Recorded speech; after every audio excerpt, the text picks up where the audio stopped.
नमस्कार साथियों, स्वागत है आपका इकोनॉमिक्स की कक्षा में। साथियों, आप सबकी बहुत मांग थी कि सर इकोनॉमिक्स कब पढ़ाएंगे, इकोनॉमिक्स कब पढ़ाएंगे। तो मैंने कहा था धैर्य रखो, धैर्य का फल मीठा होता है। तो मैंने कहा था आपको कुछ कहने की आवश्यकता नहीं पड़ेगी, आप बस पढ़ते चलो हमारे साथ, ठीक है। तो अब economics lecture 1 by Raghav sir आपको दिख रहा होगा। अभी तक हमने आपको इकोनॉमिक्स तो पढ़ाया नहीं, इकोनॉमिक्स पढ़ाएंगे आपको बिल्कुल बेहतरीन तरीके से, बहुत जबरदस्त तरीके से, ठीक है, मजा आ जाएगा आपको। हाँ, तो आज बात करते हैं इकोनॉमिक्स की। तो इकोनॉमिक्स अगर मैं बात करूं एक शब्दों में, इकोनॉमिक्स मतलब अर्थशास्त्र। नाम में ही सारी चीजें हैं भाई साहब, नाम में ही सारी चीजें हैं। अर्थशास्त्र मतलब जहां पे पैसा, रुपया, आर्थिक क्रियाओं से लेना देना है पूरा, वो एक प्रकार से अर्थशास्त्र ही कहलाता है, अर्थशास्त्र ही कहलाता है। अर्थशास्त्र,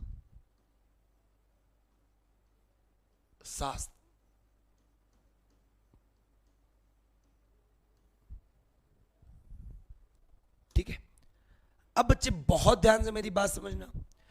अर्थशास्त्र जो आप इकोनॉमिक्स देख रहे हो, तो इसके जनक, इसके जो फादर हैं वो हम लोग किसे बोलते हैं? तो याद कर लेना, हम लोग बोलते हैं एडम स्मिथ को, एडम स्मिथ को।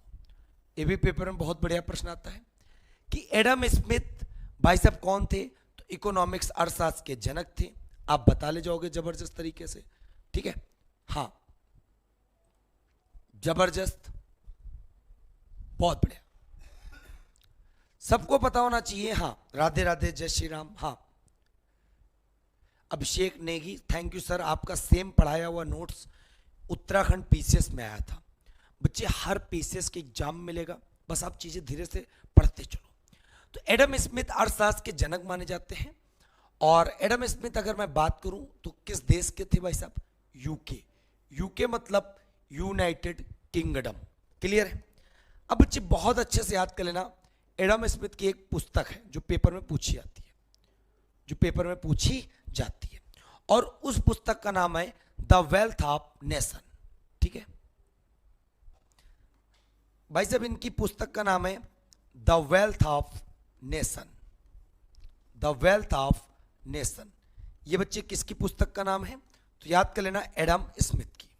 एडम स्मिथ की पुस्तक जो इन्होंने लिखी थी, वो लिखी थी बच्चे, वो कब लिखी?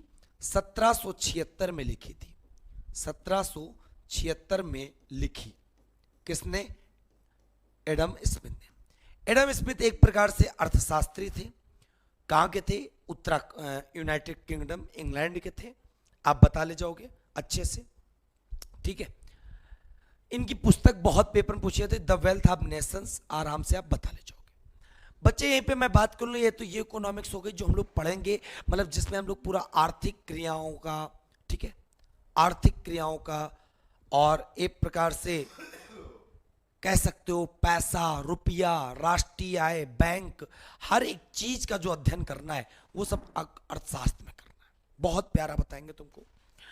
अब एक अर्थशास्त्र में प्राचीन इतिहास से अगर रिलेट करूं तो एक अर्थशास्त्र पुस्तक थी,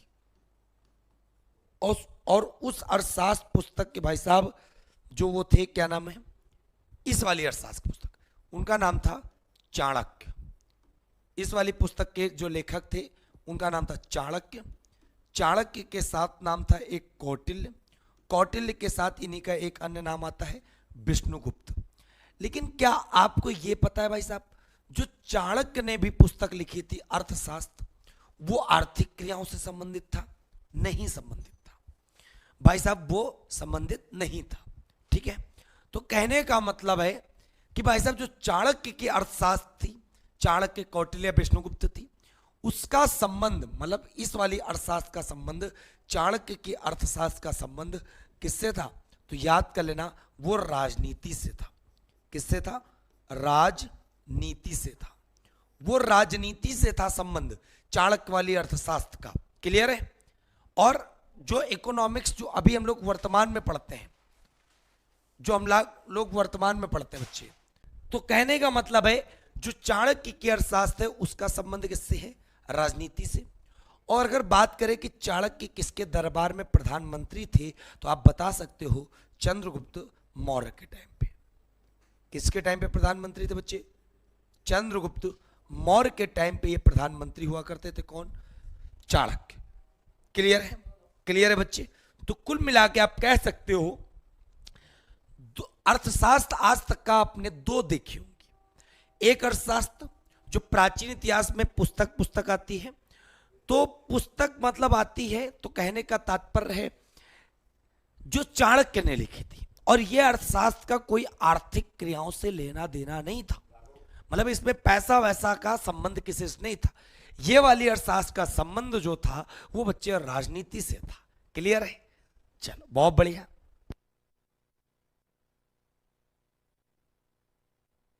चलो बच्चे, अब ये वाली जो अर्थशास्त्र है एडम स्मिथ जिसके जनक है, वो अर्थशास्त्र का संबंध पैसा, रुपया, सारी आर्थिक क्रियाओं से लेना देना है। ठीक है? अब मैं यहीं पे तुमको बता दूं बहुत अच्छे से कि एडम स्मिथ ने पुस्तक लिखी थी द वेल्थ ऑफ नेशंस, जो यूनाइटेड किंगडम के थे।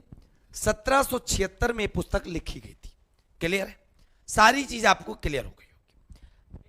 आपको याद ये रखना है कि जो 1776 है, इसी वर्ष 4 जुलाई 1776 को अमेरिका स्वतंत्रता दिवस भी मनाया जाता है। कब? 4 जुलाई 1776 को। क्लियर है? आप आराम से बता ले जाओगे। ठीक है? चलिए बहुत बढ़िया। तो साथियों, उम्मीद करते इतनी बात समझ में आ, बिल्कुल पीडीएफ मिलेगी शिवानिया राय, तो उम्मीद करते इतनी बात समझ में आ गई।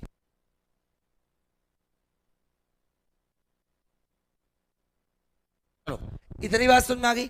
अब बहुत ध्यान से बात समझो। अब बच्चे हम लोग अगर आगे बात करते हैं, तो आज अर्थशास्त्र का जो टॉपिक हमें पढ़ना है, तो टॉपिक बहुत बढ़िया है। आप टॉपिक में हेडिंग लगा लेना, आर्थिक नियोजन। आर्थिक नियोजन। अगर मैं आर्थिक नियोजन की बात करूं तो बात समझना बहुत ध्यान से। इसका मतलब क्या हुआ? इसका मतलब यह हुआ, ये तो भाई साहब एक बेसिक था, कौन जनक है, पुस्तक के बारे में सब हमने आपको बताया। अब लेकिन जो यहां से आर्थिक नियोजन की बात आती है, तो बात समझना बच्चे, आर्थिक नियोजन किस प्रकार बात समझना भाई साहब। देश में लोगों को रोजगार देने के लिए, भारत एक कृषि प्रधान देश था, देश में लोगों को रोजगार देने के लिए किस प्रकार लोगों की एक प्रकार से आर्थिक जरूरतों को पूरा किया जाए। ठीक है? आर्थिक जरूरतों को पूरा किया जाए, इन सारी चीजों को देखते हुए तो आर्थिक नियोजन एक प्रकार से कह सकते हो इकोनॉमिक प्लानिंग, क्या कैसे प्लान किया जाए कि लोगों को रोजगार मिले, लोगों का भरण पोषण अच्छे से हो, तो पूरा का पूरा बच्चे आप आराम से कह सकते हो। तो आर्थिक नियोजन में सबसे पहले बात आई, इसी संदर्भ में देखते हुए कई योजनाएं आई, कई योजनाएं आई। जैसे सबसे पहले मैं आपको बता दूं, 1944 में एक योजना आई जिसका नाम था बॉम्बे प्लान। बॉम्बे प्लान। अब तुम कहोगे बॉम्बे प्लान किसके द्वारा, तो याद कर लेना, मुंबई के 8 बड़े उद्योगपतियों द्वारा। मुंबई के 8 बड़े उद्योगपतियों द्वारा। तो मुंबई के जो 8 बड़े उद्योगपति थे, इंडस्ट्रीमैन, उनके द्वारा जो योजना लाई गई थी उसको हम लोग कहते हैं बॉम्बे प्लान के नाम से। ठीक है? इतनी बात आपको समझ में आ गई। अब बच्चे बहुत ध्यान से, एक आर्थिक नियोजन के संदर्भ में ये योजना आई, और लोगों ने योजना लाई, कौन कौन सी? नेक्स्ट आई 1945 में, जिसका नाम था भाई साहब जन योजना। और जन योजना कौन लेकर आया? जन योजना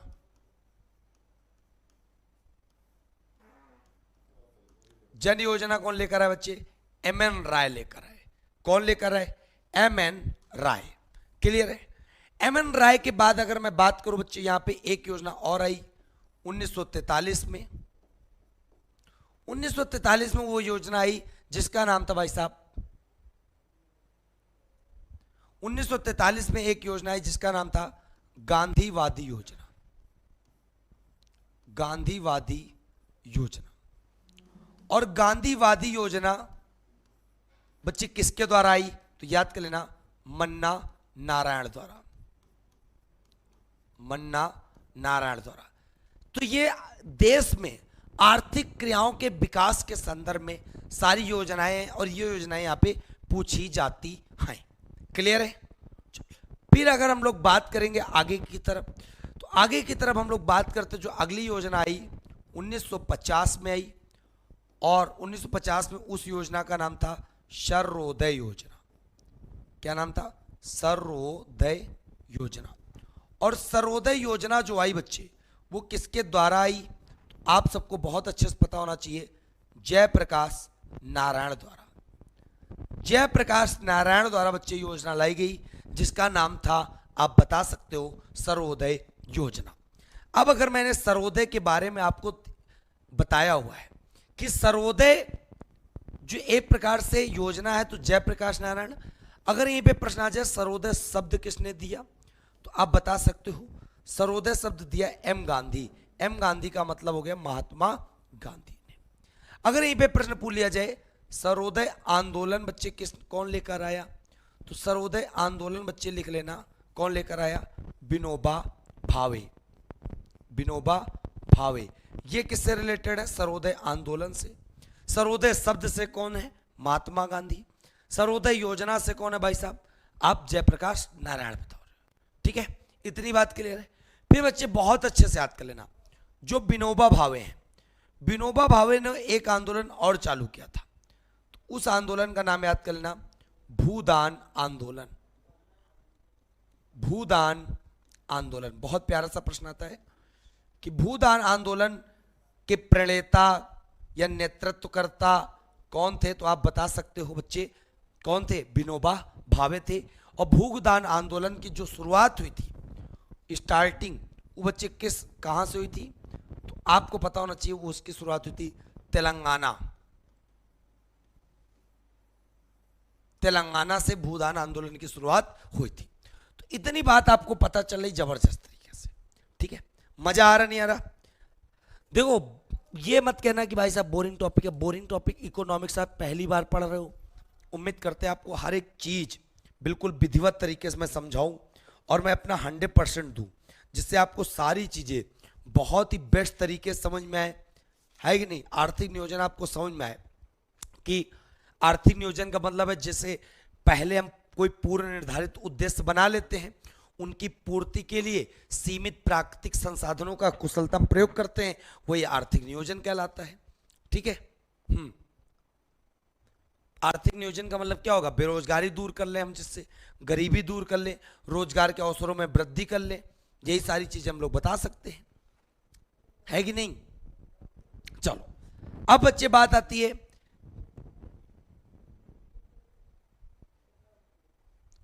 बच्चे आप बात कर लेते हैं कि आर्थिक नियोजन के बारे में किसने सबसे पहले बताया।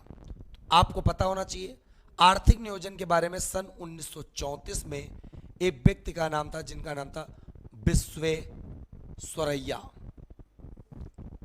विश्वेश्वरैया ने बच्चे 1934 में बताया था। इनकी एक पुस्तक थी planned economy for India.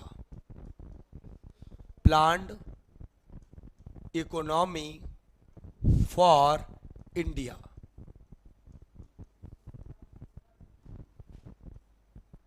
Planned economy for India, यह पुस्तक थी विश्वेश्वरैया की।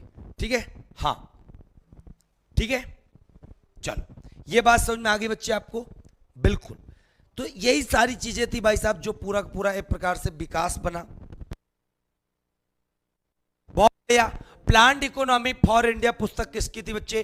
विश्वेश्वरैया की, जिन्होंने 1934 में सबसे पहले आर्थिक नियोजन के प्रस्ताव को बताया था।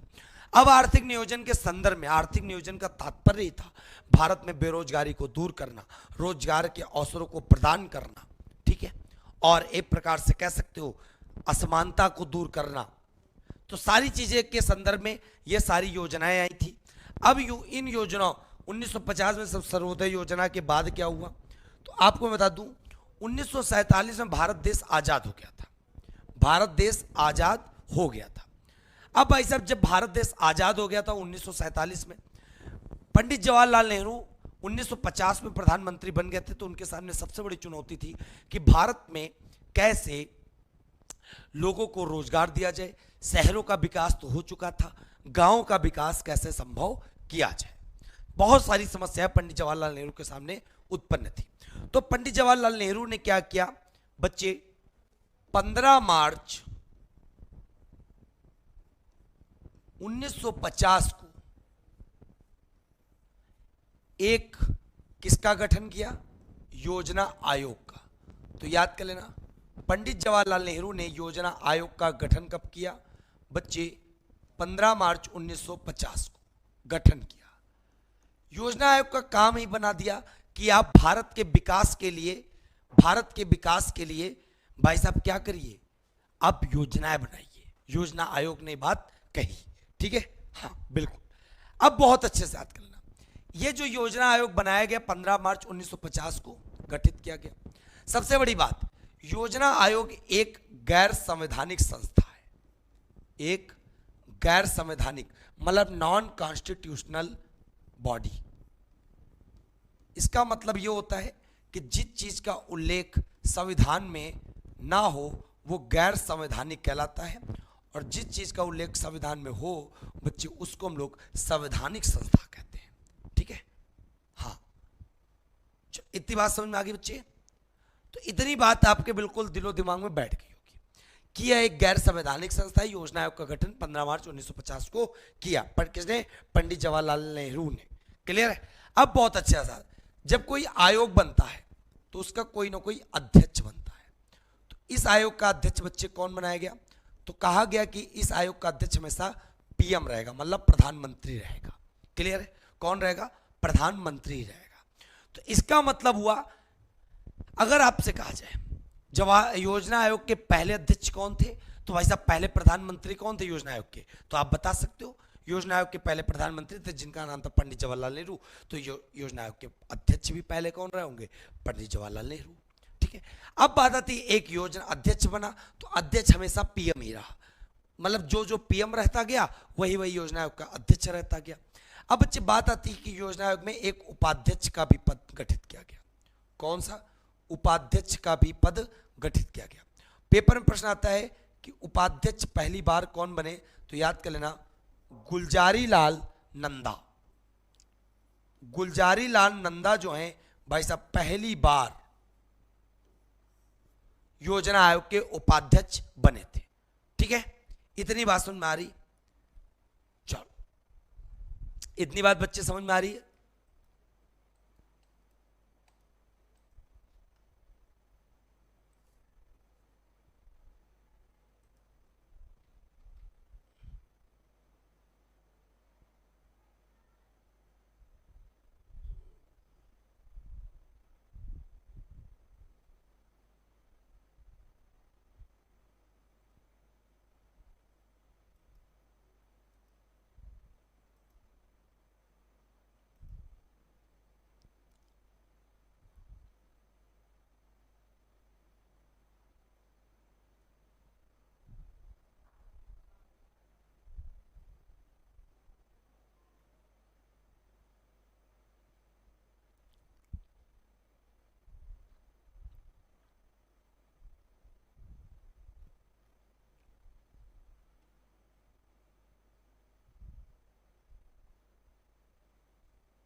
विवेक कुमार आपको बच्चे हम ब्लॉक कर देंगे।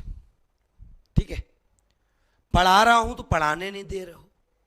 ठीक है, मतलब क्या चाहते हो, नहीं पढ़ना है मत पढ़ो।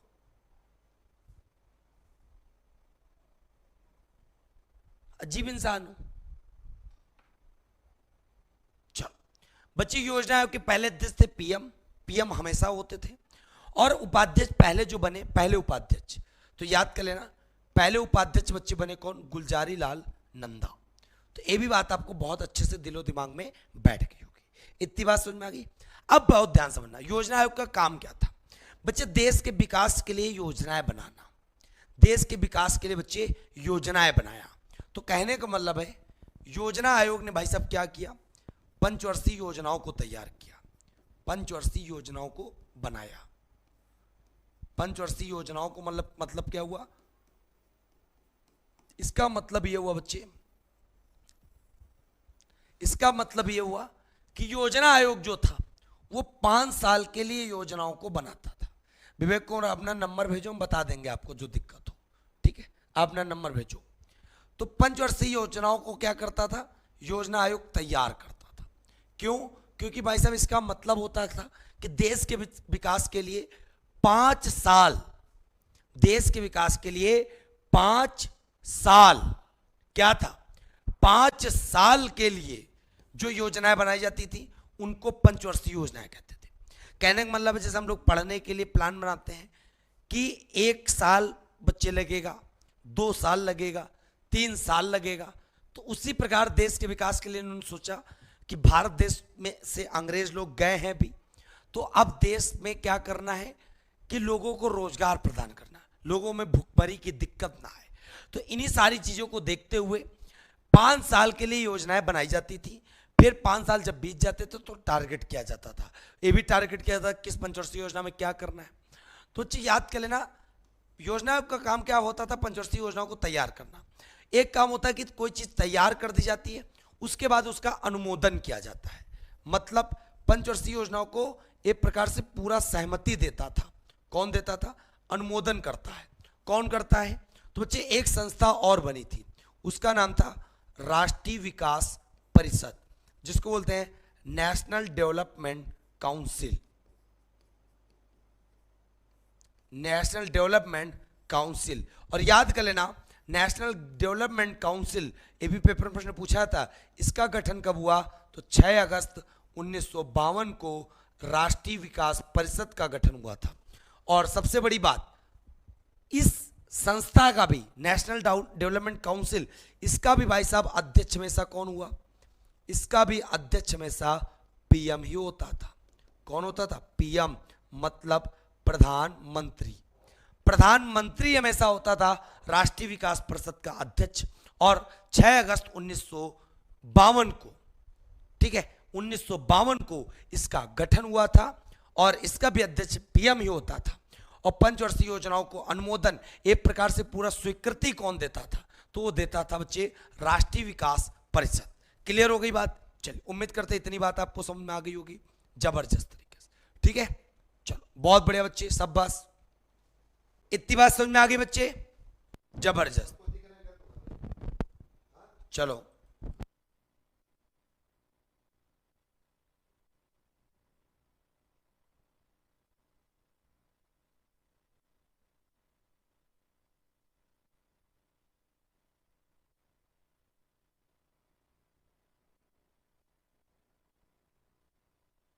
चलिए, इतनी बात समझ में आ गई बच्चे? आगे देखो बहुत ध्यान से। हाँ बिल्कुल, अनुमोदन। अनुमोदन मतलब क्या होता है बच्चे? तो अनुमोदन मतलब आप समझ लो कि मतलब उसी चीज को एक प्रकार से क्या करना, उसी चीज को एक प्रकार से बच्चे पूरी की पूरी स्वीकृति प्रदान कर देना। क्या करना? स्वीकृति प्रदान कर देना। क्लियर है? चलो, अब आगे देखते हैं हम लोग बहुत ध्यान से। अब यहां पे अगर आप योजना आयोग लिख लो, योजना आयोग लिख लो। अब यहां पे योजना आयोग मतलब प्लानिंग कमीशन। बहुत ध्यान से बच्चे बात समझना, योजना आयोग का, योजना आयोग का मामला यहां पे, योजना आयोग 15 मार्च 1950 को गठित हुआ था और 15 मार्च 1950 से लेकर यह चलता रहा और इसने पंचवर्षीय योजनाएं भी तैयार की। तो जो पंचवर्षीय योजनाएं तैयार की, अभी अगर मैं बात करूं पंचवर्षीय योजनाओं में,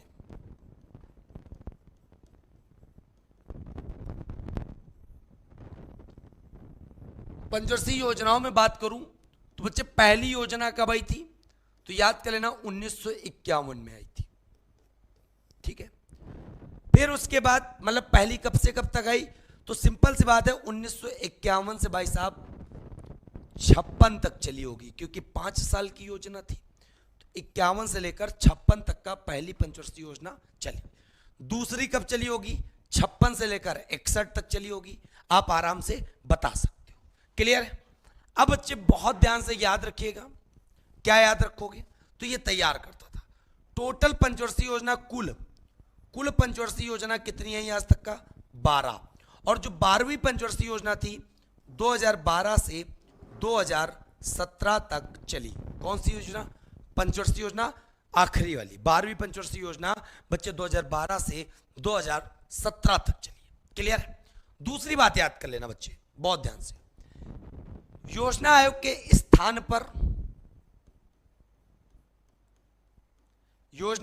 स्थान पर एक नया आयोग, जब प्रधानमंत्री नरेंद्र मोदी जी की सरकार गठित हुई तो बच्चे एक नया आयोग बना।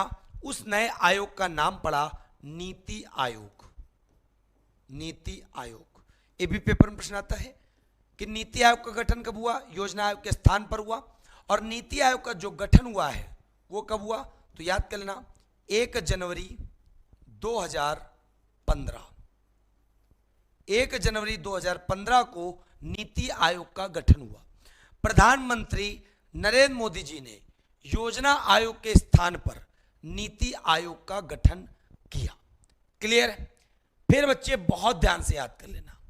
क्या याद करोगे आप? कि जो नीति आयोग जब से आया 15 में आया और लास्ट 12वीं पंचवर्षीय योजना 2012 में आई थी। तो 2012 से 17 तक चली। उसके बाद कोई पंचवर्षीय योजना जैसा कॉन्सेप्ट नहीं आया। जबकि आपको मैं बताऊं नीति आयोग अब ये क्या करता था? 3 साल के लिए, 4 साल के लिए, 5 साल के लिए, 6 साल के लिए, 7 साल के लिए अपना योजना ये बनाता था जो उसको लगता था। ठीक है, बिल्कुल बहुत बढ़िया बच्चे, वेरी गुड आफ्टरनून जय कुमार बच्चे, सब बास। चलिए, तो उम्मीद करते हैं आप सबको बहुत अच्छे समझ में आ रहा होगा, है ना। चलो, अब मैं अगर बात करूं कि बच्चे नीति आयोग का फुल फॉर्म क्या होता है, तो आप सब जानते होंगे, national institution for transforming India. National, full form भी पेपर में पूछा था तो आप बता ले जाओगे। नेशनल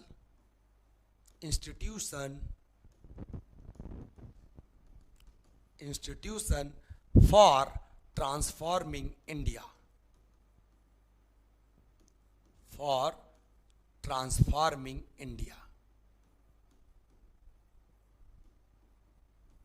ठीक है, फिर बच्चे बहुत ध्यान से याद कर लेना। जिस प्रकार योजना आयोग के अध्यक्ष कौन होते थे कौन भाई साहब? पीएम।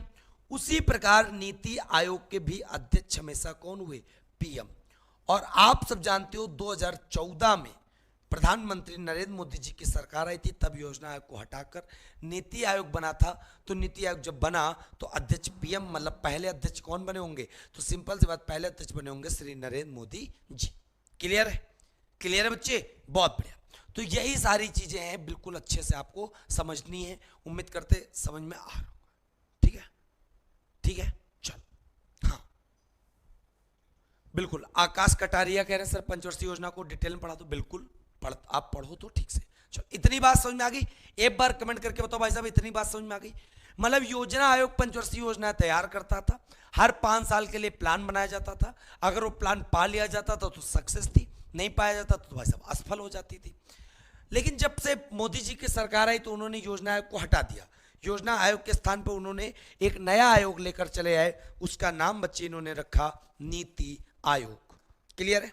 हाँ, समझ में आ गया जी सर। प्रशांत राजपूत, बहुत बढ़िया। हाँ, अब आगे बढ़े।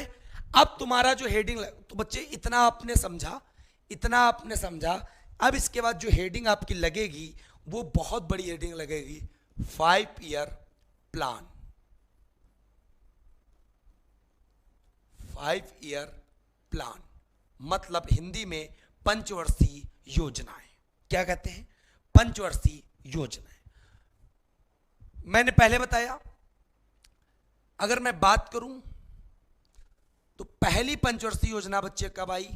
तो पहली पंचवर्षीय योजना फर्स्ट वाली आई 1951 से 1956, क्योंकि 5 साल के लिए योजनाएं होती थी। क्लियर है? हाँ, 5 साल के लिए होती थी। क्लियर है बच्चे?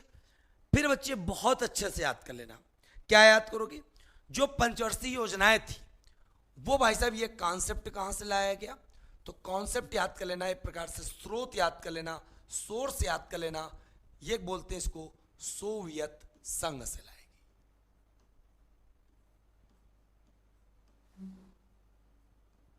कहां से? सोवियत संघ से। क्लियर है? आप आराम से बता ले जाओगे। ठीक है, इतनी बात समझ में आ गई बच्चे? फिर बच्चे बहुत ध्यान समझ लेना, पहली पंचवर्षीय योजना का भाई 1951 से लेकर 1956 तक का पहली पंचवर्षीय योजना। अब जब पहली पंचवर्षीय योजना 1951 में आई, फिर उसके बाद बच्चे 56 तक का चली 5 साल के लिए। और इन सारी पंचवर्षीय योजनाओं का एक यही लक्ष्य था कि 5 साल के लिए एक ऐसा टारगेट सेट करें, उसके बाद उस पर काम करें हम लोग। ठीक है, तो ये सारी चीजें थी। तो पहली वाली जब 51 आपको याद रहेगा तो अगले 5 साल जोड़ दोगे तो भाई साहब 56 ही बनेगा। ठीक है, अब बात आती है क्या क्या चीजें इंपॉर्टेंट है। तो पहली पंचवर्षीय योजना में भाई साहब टारगेट किस पर किया गया? टारगेट मतलब लक्ष्य क्या रखा गया, मतलब उद्देश्य क्या रखा गया। पहली पंचवर्षीय योजना में भाई साहब केवल यही टारगेट रखा गया कि किस पर फोकस किया जाए। तो आप आराम से बता सकते हो कृषि पर। कृषि पर भाई साहब फोकस किया जाए या खेती पर फोकस किया गया। ठीक है, कि आगे 5 साल जो होंगे भाई साहब उनमें हमें खेती पर फोकस करना है।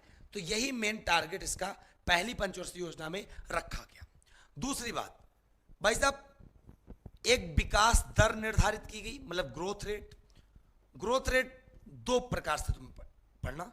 एक भाई साहब लक्ष्य क्या रखा गया, और आखिरकार 5 साल बाद हमें वो ग्रोथ रेट क्या मिली, कम मिली कि ज्यादा मिली। तो पहली पंचवर्षीय योजना में जो ग्रोथ रेट रखी गई वो 2.1% रखी गई, और भाई साहब जो हमें प्राप्त हुई वो 3.6% प्राप्त हुई। क्लियर है? कृषि पर फोकस किया गया। और सबसे बड़ी बात बच्चे याद कर लेना कि पहली पंचवर्षीय योजना, हर पंचवर्षीय योजना का कोई ना कोई मॉडल था, मतलब किसी ना किसी मॉडल पे आधारित थी। ठीक है, पहली पंचवर्षीय योजना जो आधारित थी वो किस मॉडल पे आधारित थी? हेराल्ड डोमर मॉडल पे आधारित थी। कौन सी पंचवर्षीय योजना बच्चे? पहली पंचवर्षीय योजना। पहली पंचवर्षीय योजना जो आधारित थी वो कौन से मॉडल पे आधारित थी? तो आप बता सकते हो हेराल्ड डोमर। किस पर फोकस किया गया? कृषि पर। कितना लक्ष्य रखा गया? 2.1%। कितनी प्राप्ति हुई? 3.6%। तो ये सारी चीजें आप बिल्कुल विधिवत तरीके से बता सकते हो। ठीक है, अब बात आती है कि भाई साहब पहली पंचवर्षीय योजना में क्या क्या मेन कार्य हुए। तो सबसे पहला कार्य आप याद कर लेना कि 2 अक्टूबर 1952 को एक सामुदायिक विकास कार्यक्रम की शुरुआत हुई थी। तो याद कर लेना, डायरेक्ट पेपर में प्रश्न आएगा कि सामुदायिक विकास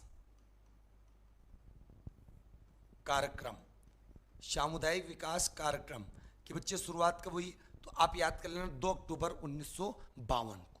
क्लियर है?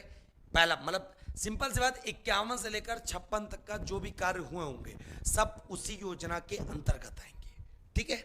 ठीक है बच्चे, तो ये भी आपको बड़े अच्छे से याद कर लेना। 2 अक्टूबर 1952 को सामुदायिक विकास कार्यक्रम की शुरुआत हुई थी। इतनी बात समझ में आ रही?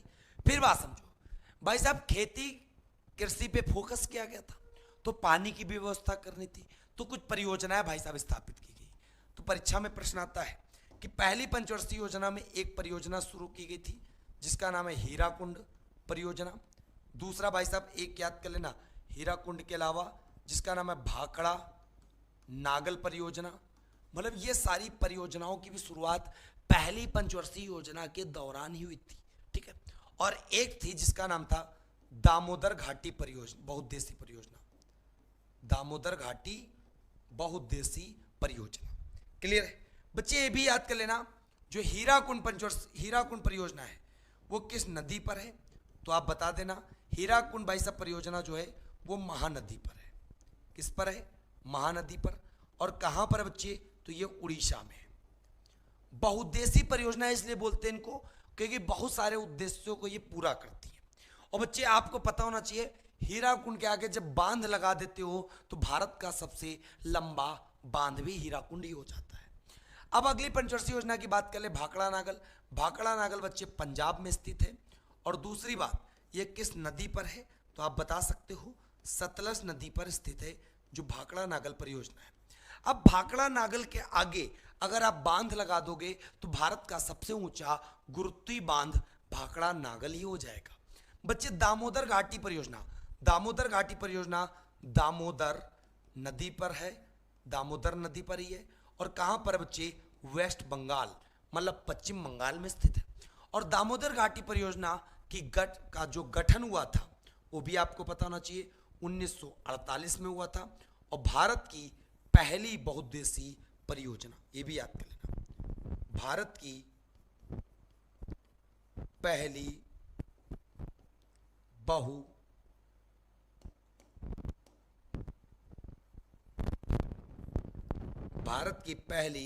बहुउद्देशीय परियोजना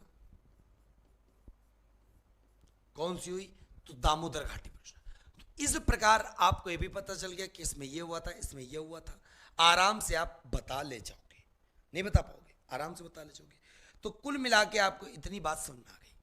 बच्चे पहली पंचवर्षीय योजना के दौरान ही 1953 में यूजीसी की भी स्थापना हुई थी। यूजीसी मतलब क्या होता है, तो फुल फॉर्म सुन लो बच्चे, जिसको बोलते हैं यूनिवर्सिटी ग्रांट कमीशन, जिसको हम लोग बोलते हैं विश्वविद्यालय अनुदान आयोग। विश्वविद्यालय अनुदान आयोग, विश्वविद्यालय अनुदान आयोग। बच्चे 1953 में यूजीसी की भी स्थापना हुई थी। तो बच्चे अब एक बार कमेंट करके बताओ, क्या पहली पंचवर्षीय योजना आपको समझ में आ गई? विकास दर का लक्ष्य 2.1 रखा गया, लेकिन 5 साल बाद जब चेक किया गया तो 3.6% इसमें प्राप्ति हुई। अब बच्चे बताओ, आकाश कटरिया, ऋतिक रोशन, देवेंद्र, शिवानी, ज्ञानेंद्र, आप, नेहा, चलिए बहुत सारे बच्चे पढ़ रहे, जबरदस्त, बहुत सारे बच्चे। तो आप सबको पहली पंचवर्षीय योजना अच्छे समझ में आ गई। आकाश बेटा आप कह रहे थे डीप ने पढ़ाइए, मतलब थोड़ा पंचवर्षीय योजनाओं को अच्छे से पढ़ाइएगा, क्योंकि आपको बता दूं 25% आपके कॉन्सेप्ट इकोनॉमिक्स का पंचवर्षीय योजना में क्लियर हो जाएगा। एक पंचवर्षीय योजना पढ़ाने का तरीका है कि भाई साहब मैंने पंचवर्षीय योजना लगा दी, उद्देश्य बता दिया, मॉडल बता दिया, टाइम पीरियड बता दिया, काम खत्म। लेकिन जब डीप में एक एक चीज किस पंचवर्षीय योजना में क्या हुआ, तो आप अच्छे से बात बता सकते हो, ठीक है, अच्छे से आप बता सकते हो। बहुत बढ़िया, बताओ फटाक से, समझ में आ गया? तो अब हम लोग बात करेंगे आगे द्वितीय पंचवर्षीय योजना की, सेकेंड 5 ईयर प्लान। द्वितीय पंचवर्षीय योजना बच्चे जो चली 1956 से 1961 तक चली। दूसरी बात बच्चे, इस पे जो टारगेट किया गया, बच्चे इस पे जो टारगेट किया गया बहुत अच्छे से, क्या टारगेट किया गया? हाँ बिल्कुल जबरदस्त टारगेट जो बच्चे किया गया, फोकस वो किस पर किया गया, तो देख लेना, वो किया गया उद्योग पर, इंडस्ट्री पर, उद्योग पर।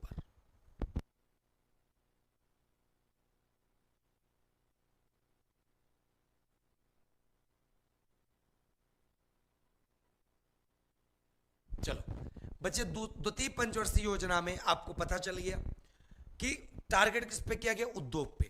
मतलब सरकार को लगा कि पहली पंचवर्षीय योजना में हम लोगों ने कृषि पर फोकस किया, अब कृषि हो गए तो लोगों को कुछ इंडस्ट्री के माध्यम से रोजगार दिया जाए। तो दूसरी पंचवर्षीय योजना में जो टारगेट किया गया वो उद्योग पर किया गया। और सबसे बड़ी बात बच्चे, इस पंचवर्षीय योजना का टाइम पीरियड भी आपको पता चल गया।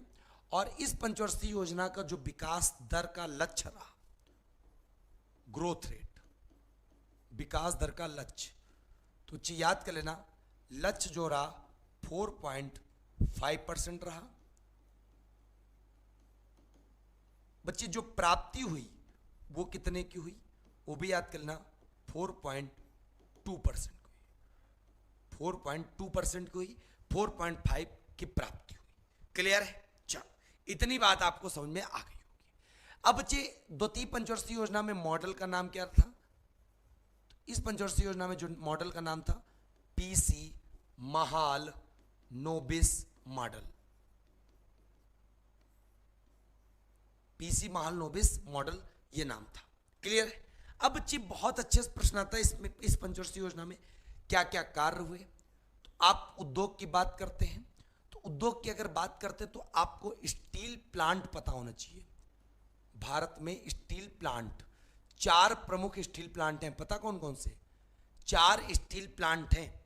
4 कौन कौन से? राउरकेला, भिलाई और दुर्गापुर और बोकारो। ठीक है, बहुत अच्छे से याद कर लेना। भिलाई, राउरकेला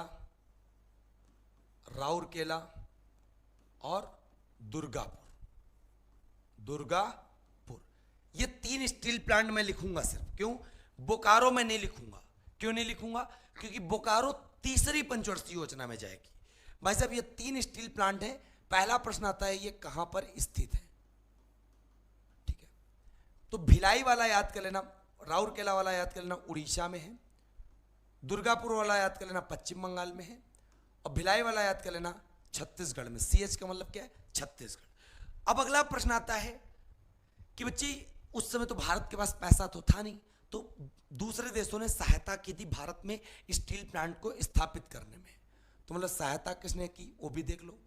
तो भाई साहब दुर्गापुर वाले को जो स्थापित करवाया वो किसने करवाया? तो याद कर लेना ब्रिटेन ने स्थापित करवाया।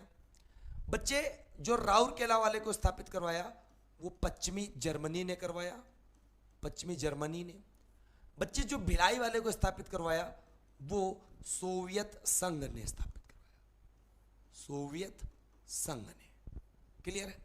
तो इस प्रकार आप बता सकते हो कौन किस देश की सहायता से स्थापित हुआ।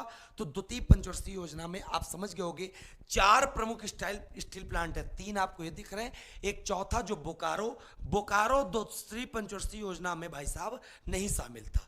बोकारो जो था वो तीसरी में स्थापित होगा। तो इस प्रकार आपको यह पता चल गया कि कितने स्टील प्लांट दूसरी पंचवर्षीय योजना में थे, बता देंगे आप। फिर आपसे कहेगा कहां, कौन सा स्टील प्लांट कहां पर है, किस देश की सहायता से स्थापित ये हुए हैं। तो उम्मीद करते हैं इतनी बात आप सबको अच्छे से समझ में आ गई होगी। अब बच्चे बहुत अच्छे से याद कर लेना 1958 में किसकी स्थापना हुई थी? एक था खादी एवं ग्रामोद्योग बोर्ड, जहां पे एक प्रकार से खादी एवं ग्रामोद्योग बोर्ड की स्थापना, ग्रामो उद्योग बोर्ड की स्थापना बच्चे कब हुई थी? 1958 में। तो आप ये भी आराम से बता ले जाओगे।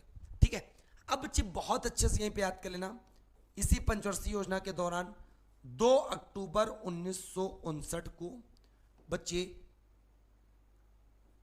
पंचायती राज लागू हुआ था, पंचायती राज लागू हुआ था।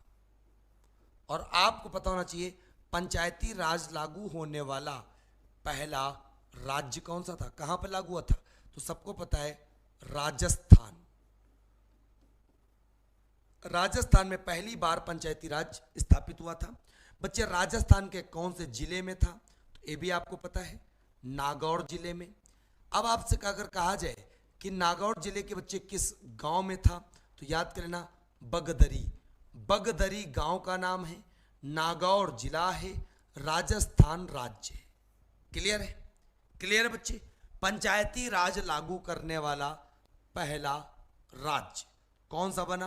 तो आप बता सकते हो राजस्थान बना। तो इस प्रकार आप दूसरी पंचवर्षीय योजना भी अच्छे से सीख गए। तो एक बार कमेंट करके बताओ समझ में आ गया कि नहीं आ गया, जल्दी बताओ भैया। आ गया? आगे बढ़े हम लोग। जब हम लोग आगे बढ़ रहे हैं तो बच्चे अब हम लोग बात कमेंट करके आप बताओ फटाक से। अगला जो है 3rd 5 ईयर प्लान,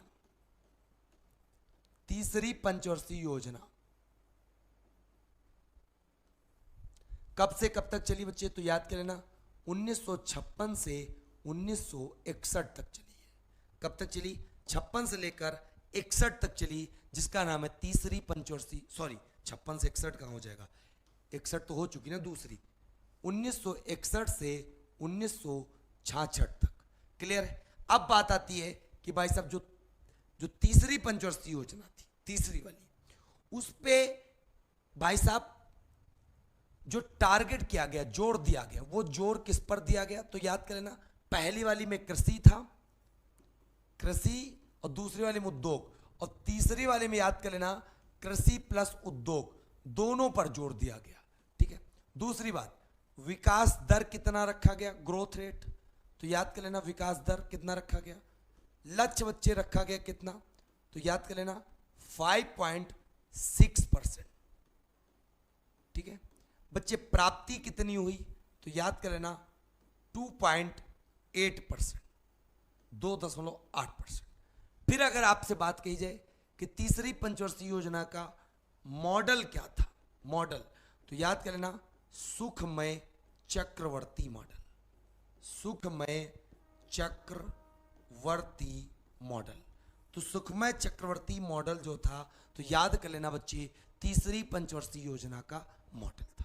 ठीक है। तो आप सब कमेंट करके बताओ भैया समझ में आ रहा कि नहीं आ रहा, जल्दी से बताओ, जल्दी से बताओ समझ में आ रहा? बढ़िया तरीके से, बहुत बढ़िया। तो बच्चे याद कर लेना बहुत अच्छे से। इसमें सबसे पहला कार्य किया गया था कि एक स्टील प्लांट जिसका नाम था बोकारो, जो दूसरे वाले में नहीं स्थापित हुआ था, ये तीसरे वाले में स्थापित हुआ था। बोकारो स्टील प्लांट की स्थापना हुई थी। और बोकारो स्टील प्लांट बच्चे किस राज्य में? आप बता सकते हो झारखंड में। फिर अगर आपसे कहा जाए बोकारो स्टील प्लांट किस देश की सहायता से स्थापित हुआ था, तो ये भी आप बता सकते हो सोवियत संघ की सहायता से। और सोवियत संघ की सहायता से भिलाई भी था। कौन सा था? भिलाई। तो उम्मीद करते हैं इतनी बात आपको अच्छे से समझ में आ रही होगी, जबरदस्त तरीके से, है कि नहीं? चलो बच्चे, और इसमें क्या हुआ था? तो याद कर लेना खेती के विकास के लिए 1965 में एफसीआई की स्थापना, एफसीआई की स्थापना।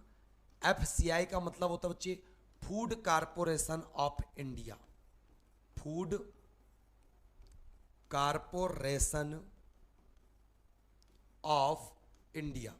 तो एफसीआई की स्थापना बच्चे कब हुई? तो याद कर लेना 1965 में हुई। क्लियर है? ये भी आप बता ले जाओगे जबरदस्त तरीके से। अब बच्चे बहुत ध्यान से बात समझना, बिल्कुल। कृषि कीमत एवं लागत आयोग, कृषि कीमत एवं लागत आयोग, जिसको इंग्लिश में बोलते हैं CACP, CACP। इसका मतलब क्या होता है बच्चे? इसका मतलब होता है committee on agriculture cost price, committee on agriculture cost price. ठीक है। अब बहुत अच्छे से याद कर लेना, क्या याद कर लोगे? कृषि कीमत एवं लागत आयोग क्या निकालता है? तो याद कर लेना MSP का निर्धारण करता है। किसका निर्धारण करता है? MSP का निर्धारण। MSP का निर्धारण मतलब समझ रहे हो? Minimum supporting price, minimum supporting price मतलब न्यूनतम समर्थन मूल्य। इसका मतलब ये हुआ, तो मैं तुमको समझा दे रहा हूँ, MSP भी समझ लो आप अच्छे से, MSP के बारे में भी समझ लो। MSP क्या होता है? न्यूनतम समर्थन मूल्य क्या होता है? न्यूनतम समर्थन मूल्य क्या होता है बच्चे? ये भी आप हमसे अच्छे से समझ लो। क्या समझोगे? तो बहुत अच्छे से ध्यान लो। MSP क्या होता है? जैसे मान लो आपने आलू उपजाई, आपकी आलू की लागत कितने रुपए आई? 20 रुपये आई, लागत 20 रुपये आई। ठीक है। अब आप जब बाजार में जाओगे तो कुछ ना कुछ लाभ पर बेचोगे। तो बच्चे लाभ पे मान लो आप वहां पे बेच रहे हो 30 रुपये में। कितने में बेच रहे हो? 30 रुपये में। 1 किलो आलू में आपको 10 रुपए की बचत हो रही। तो सरकार क्या करती है? सरकार बच्चे ये करती है, जो MSP होता है, MSP बुआई के पहले जारी कर देती है, बुआई के पहले जारी कर देती है। बुआई के पहले जारी करने का मतलब क्या है? सरकार ने कह दिया कि आलू हम 35 रुपए किलो लेंगे, 35 रुपए किलो खरीद लेंगे, चाहे घाटा हो, चाहे फायदा हो, चाहे फसल अच्छी हो, चाहे मतलब कैसी भी हो, 35 रुपये में ले लेंगे। तो सिंपल सी बात, किसान को लगेगा जब हमारी आलू उपजाने पे 20 रुपए की लागत आई, बाजार में 30 रुपए में बिक रही है, मतलब सिर्फ और सिर्फ 10 रुपए का फायदा हो रहा है। तो भाई साहब किसान क्या करेगा, बाजार में ना बैठने की बजाय, क्योंकि बाजार जाएगा तो वहां जब बैठेगा तो तराजू राजू से तौलेगा भाई साहब, तब भी टाइम बर्बाद, और लौट के 10 रुपया फायदा, वो जाएगा सीधा भाई साहब कोल्ड स्टोरेज और पूरी की पूरी आलू लदवा देगा, कहेगा 35 रुपए में पूरी बेच के चला आ जाएगा। एक बार में पूरा मामला समाप्त, और 20 रुपए में उसकी उपज लगी थी, 35 रुपए में जाके बेच आया, मतलब 15 रुपए का फायदा उसको हो गया। ठीक है, तो अब एमएसपी जारी कौन करता है, तो एमएसपी जारी करता है, मैं पहले ही बता चुका हूं, कृषि कीमत एवं लागत आयोग, यहां पे लिख दिया हमने साफ साफ, जिसका गठन भी कृषि कीमत लागत आयोग का भी गठन 1965 में ही हुआ था। और दूसरी बात, एमएसपी कब जारी की जाती है सरकार द्वारा, बुआई के पहले। क्लियर है, तो उम्मीद करते हैं एमएसपी आपको समझ में आ गया होगा। अब एक बार कमेंट करके बताओ ये आपको समझ में आ कि नहीं आया। अब दूसरी बात समझ लो, यहां पर विकास का जो लक्ष्य रखा गया था 5.6, प्राप्त कितना हुआ 2.8। एक प्रकार से मामला डामाडोल है, मतलब मामला बड़ा गड़बड़ है। लक्ष्य रखा गया, फायदे की तो बात छोड़ो, बहुत सारा घाटा हो गया। घाटा होने के पीछे रीजन, मतलब ये वाली योजना असफल हो गई। क्यों असफल हो गई, तो बच्चे मैं आपको बताना चाहता हूं। एक तो इसी टाइम पीरियड के दौरान 1962 में एक युद्ध हो गया, उस युद्ध का नाम था भारत चीन युद्ध। भारत चीन युद्ध हुआ, एक युद्ध हो गया बच्चे 1965 में भारत पाकिस्तान युद्ध। दूसरी बात 1965 और 66 की अवधि थी, उसमें बच्चे क्या हो गया, उसमें सूखा पड़ गया। क्या पड़ गया, सूखा पड़ गया। तो ये 3 रीजन थे जिसकी वजह से ये भाई साहब योजना असफल हो गई। और 66 में प्रधानमंत्री थे पंडित जवाहरलाल नेहरू के बाद श्री लाल बहादुर शास्त्री। लाल बहादुर शास्त्री ने कहा देश की सीमा पर युद्ध के कारण जवान लड़ रहे हैं और देश के अंदर सूखा पड़ने के कारण किसान लड़ रहे हैं, तो इसीलिए भाई साहब यहां पर उन्होंने एक नारा दिया था, उस नारे का नाम था जय जवान जय किसान। तो इस प्रकार आप कह सकते हो जय जवान जय किसान नारा कब दिया गया, बहुत अच्छे से आप इसको बता ले जाओगे। तो उम्मीद करते हैं आपको ये तीसरी पंचवर्षीय योजना भी समझ में आ गई होगी। और उसी दौरान क्या हुआ, 1966 में ही लाल बहादुर शास्त्री जी भारत के बाहर गए हुए थे ताशकंद समझौते के लिए, जो वापस ही नहीं आ पाए। वहां पे बताया गया, कोई पता नहीं चला कि लाल बहादुर शास्त्री जी की मृत्यु कैसे हो गई। तो जब मृत्यु हो गई तो भारत देश में मतलब एक संकट के बादल आ गए। तो उसके बाद बच्चे जो अगली पंचवर्षीय योजना आई वो आ ही नहीं पाई, वो आ नहीं पाई, जिसकी वजह से बच्चे एक शब्द प्रयोग किया गया जिसका नाम था योजना अवकाश। योजना अवकाश। अब योजना अवकाश का मतलब है योजना को वहां पे ब्रेक मिल गया। तो 1951 से 56 पहली, 56 से 61 दूसरी, 61 से 66 तीसरी। तो अब योजना को ब्रेक मिल गया। तो योजना अवकाश यहाँ पे कब से कब तक लगा रहा, एक 66 से 67 तक लगा रहा। एक साल के लिए छुट्टी की जाती थी, 66 से 67, फिर 67 से 68, फिर 68 से 69, फिर भाई साहब 68 से 69। तो कुल मिला के ये 3 साल योजना अवकाश गए। पहली बार योजना अवकाश आया 66 से लेकर 69 तक का, एक साल तक का योजना अवकाश रहा। तो आप आराम से ये भी बता सकते हो। फिर उसके बाद अगली पंचवर्षीय योजना आएगी जिसका नाम है 4th 5 ईयर प्लान, चतुर्थ पंचवर्षीय योजना। और चतुर्थ पंचवर्षीय योजना 1969 में शुरू हुई, 1974 तक बच्चे चतुर्थ पंचवर्षीय योजना चली। क्लियर है? हाँ अजय बेटा अपना नंबर दो, मैं बढ़ा दूं। ठीक है, पहले तो आप सब कमेंट करके बताओ ये योजना अवकाश हर एक चीज समझ में आ रही कि नहीं आ रही, फटाक से कमेंट करके बताओ बच्चे।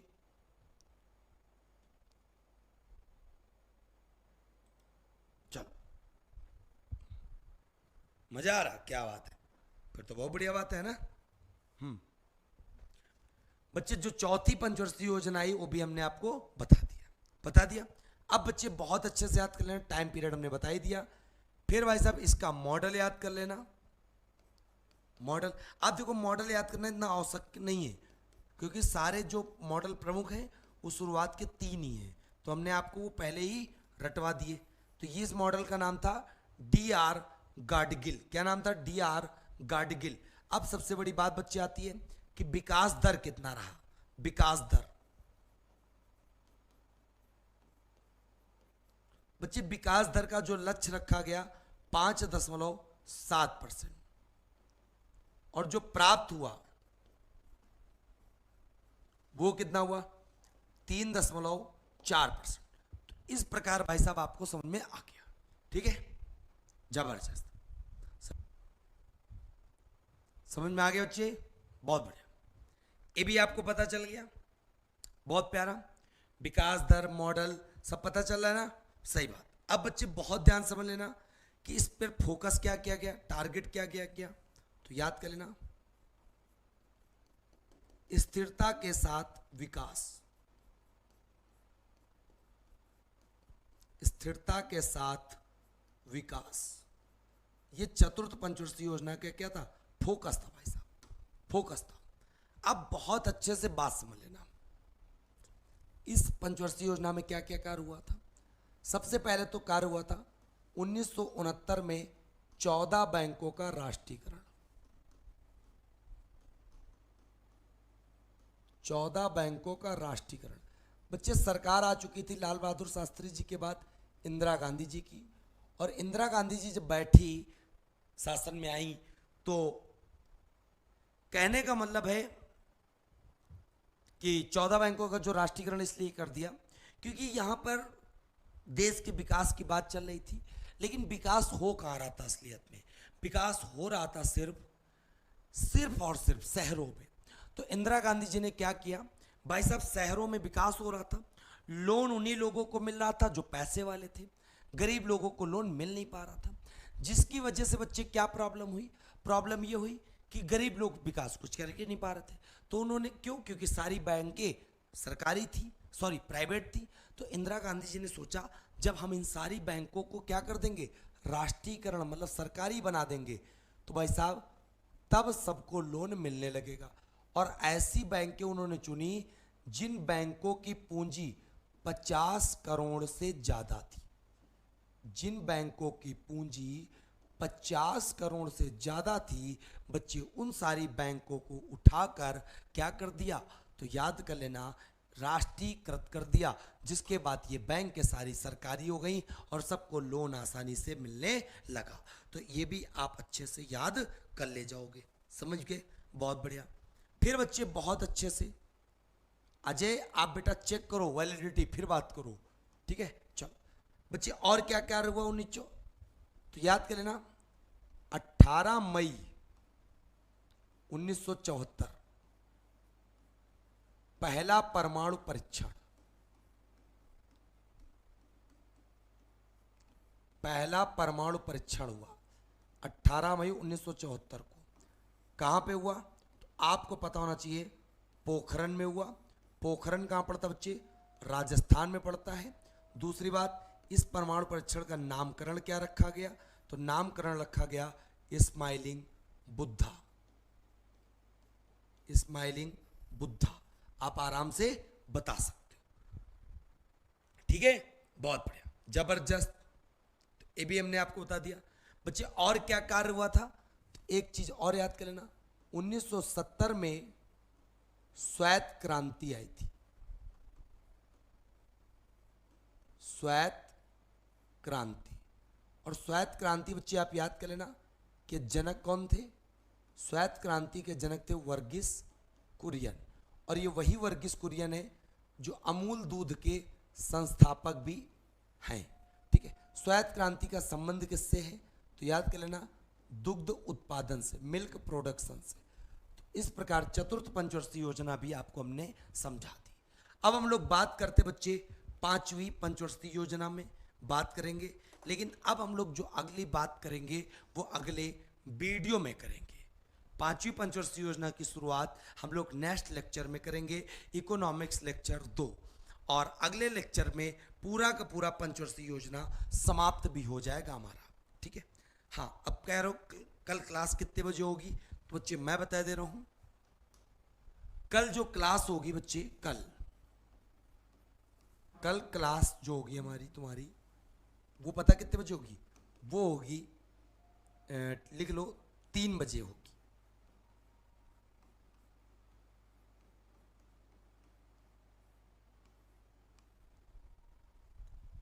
ठीक है, चलो 2 या 3 बजे होगी, लिख लेना।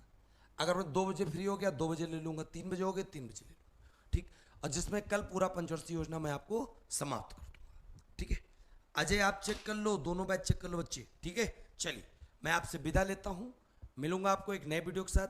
अब आप सब कमेंट करके बता दो आज की क्लास आप सबको समझ में आ गई कि नहीं आ गई, फटाक से कमेंट कर दो भाई साहब। इकोनॉमिक्स की शुरुआत कैसी लगी आप सबको, जल्दी से बताओ।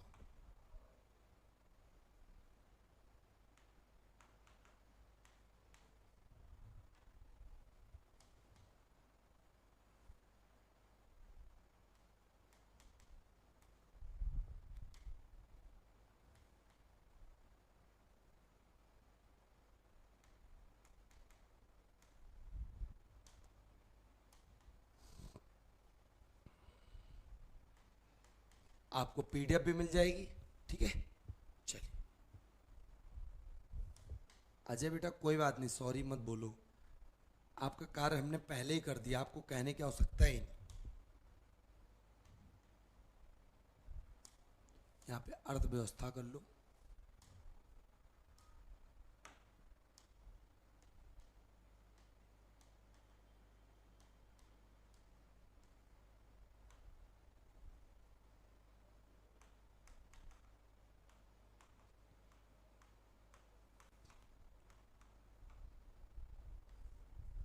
चलिए हाँ बिल्कुल Manish Yadav first class economics.